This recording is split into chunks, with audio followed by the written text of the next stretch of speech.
Hi, I'm Mitch Menchaca, Director of the City of Phoenix Office of Arts and Culture, and I want to welcome you to the gallery at City Hall. I'm excited to introduce you to our 12th exhibition, From Mind to Medallion. The gallery opened in 2012 as part of the State Centennial Celebration. It's a partnership between the Friends of Phoenix Public Art and the Phoenix Office of Arts and Culture. The Friends Group is a private nonprofit that advocates for the fabrication and restoration of the city's public art collection. We want to welcome you to the gallery on the screen and here in person at City Hall.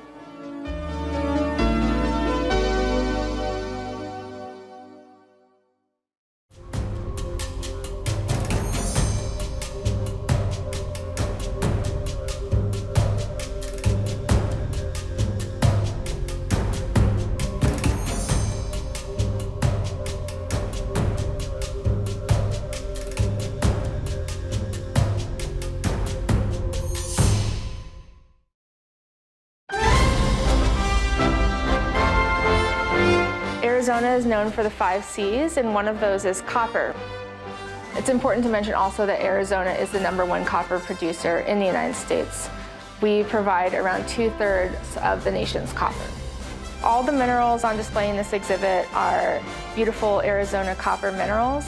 We chose them to show the connection between the copper medallions along Central Avenue and Arizona's copper mining history. Meet Katie Sandoval.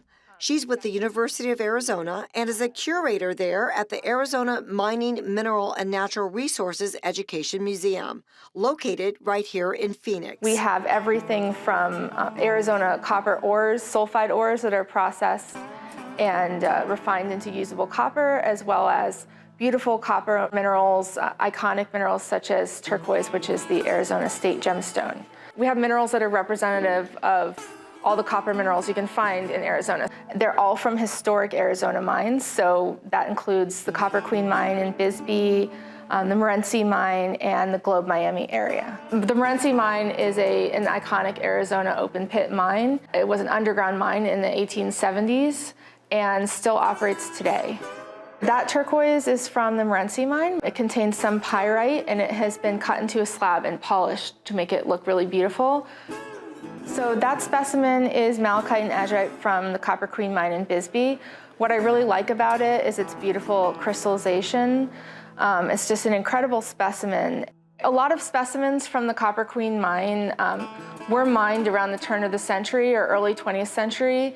And I think it's neat that the mining companies had the foresight to preserve these specimens and to donate them to the museum, to the mineral collection at the time, rather than destroy them.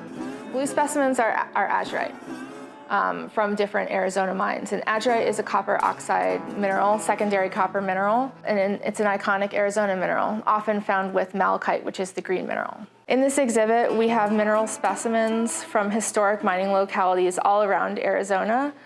These range from copper ores that are mined and processed and turned into copper, as well as copper minerals that are beautiful and iconic. We have 3 really beautiful specimens of malachite from the Copper Queen mine. My favorite one is this large specimen here of malachite and brochantite. What's really special about it is that it sat on a shelf for several years, and I decided to pull it out just for this exhibit. It was pretty dusty, and we cleaned it up, and it cleaned beautifully, and I just think it's a really great centerpiece for this exhibit. The minerals are just one part of the exhibit. The Arizona history on mining in the background on these beautiful public art medallions is also told. Curator Susan Schaefer-Namias gives us a glimpse behind the making of this exhibit. The foundation of this exhibit is a major public works effort of the city in about 1990. And a feature of that work was upgrading and making Central Avenue a more beautiful place. Within that effort, dozens of copper medallions, works of public art, were installed all along Central, starting from about where Burton Bar Library is, almost up where Camelback is. So the seed of this is those medallions. Every good exhibit has good bait, something that's going to lure you in and capture your interest. And we don't, I don't as a curator ever imagine that somebody's going to read all the words, although I wish they would, or somebody's going to look at all the pictures, but I really try to create a story that meets a lot of different levels. Like every public art project, a call was put out and 3 artist teams were brought in to create the works of art. These works are inspired by petroglyphs, the ancient drawings that can be seen throughout the Southwest on rock surfaces, both here in southern Arizona, way up into the Four Corners area and beyond. I mean, all over the world these things are. The minerals are sparkly and beautiful and colorful, and you can't help but want to come in. And then you want to look around and see, what are these here for? Why does that relate? These medallions that you can see if you walk or drive slowly up Central Avenue are big. They're like 39, 40 inches in diameter, but they're made of copper. And what that connected the Friends of Phoenix Public Art with, of Office of Arts and Culture with, is the history of Arizona, which was largely driven in the 19th century and into the 20th century by mining. We've got this petroglyph story, this native people story. We have this copper story and the history of copper, which we addressed in a small kind of way, and also the works by the artists themselves, all of whom are interested and participated in creating the works of art. On one of the walls you can see many of their original sketches reproduced so that you can sort of see how they went. You look from the rock art that they saw to their own sketches, which were then produced by the experts who can cut metal. Another set of drawings you can see is inspired by a piece of pottery that one of the artists saw that's in the collection at Pueblo Grande Museum, one of our great Phoenix art and culture sites.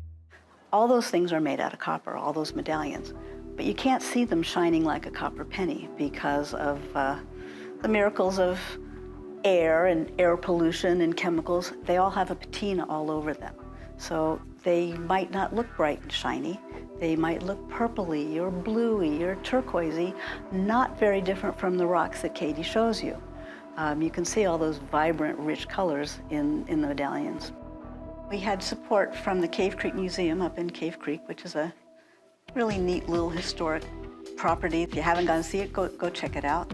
Now let's join Susan for a virtual walking tour of this marvelous exhibit. So these cupules are small crucibles that were used for assaying ore. They're on loan from the Cave Creek Museum. There's a dipper, it's also part of the assaying process. And this way cool sign. This is a sign, it kind of looks like an old license plate, it may have been, where some miner, whose name I don't recall, staked out his claim and hung it on a fence. So the objects in here all have something to do with the daily life of a miner and their job. There's a mallet, and there's a chisel, and another chisel, and a saw. There's a lot of woodwork that would go in the mine that would frame and keep things from falling on people. The chisels, the mallet were used to pound on the rocks to break out the pieces of ore. And this thing in the middle, this is way cool. This is a lunch bucket. Some of these things were designed would hold soup or liquid or hot tea. There are all kinds of designs historically, but the guy had to go and have his lunch out there in the field and took it with him every day. The paintings here are 2 paintings from the Phoenix Office of Arts and Culture Public Art Collection, the portable works. Both of these paintings were acquired from the Arizona State Fair, but the one over here by Eugene Corno is a painting of the copper smelting mine in Morenci. So it's a picture in the 50s, as an artist perceived it, of something that was really going on and still in some ways going on today. So there's different examples of miners' lights. This one holds a candle. The pointy part here could be rammed into the wall, the candle would burn. These 3 are carbide lights. They would use a little chemical and would be and a flame of some sort would come out and be reflected out here. This one is a gas lantern, kind of like you used to use camping. Now I don't think you use these anymore. And this one here is a miner's cap, and on the top is the light. It's a tiny little pitcher that holds oil, and so it was an oil lantern. And again, like this, it would hook onto his hat, but he could probably take it off and set it on a little rock shelf, or maybe hang it on a stick inside the mine, which is, of course, deep underground and really, really dark. Imagine the many miners and what they had to go through in the dark, damp underground. You know, it's pretty neat to have the photograph. Those masons weren't necessarily there for copper mining, but they gathered there, and it was a very important and significant event for our state, 30 years before statehood. There may be larger caves, but none others have been found hidden so deep, and none is so entrancingly and indescribably beautiful.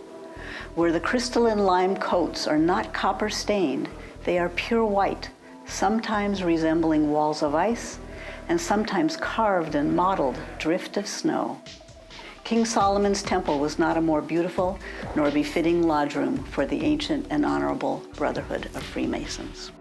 Thanks to all who made this exhibition possible, including Phoenix Friends of Public Art and Freeport Mac Moran. On behalf of the Phoenix Office of Arts and Culture, we surely hope you enjoy this magnificent virtual tour. The next time you drive down Central Avenue, I bet you'll look at those medallions in a whole new light.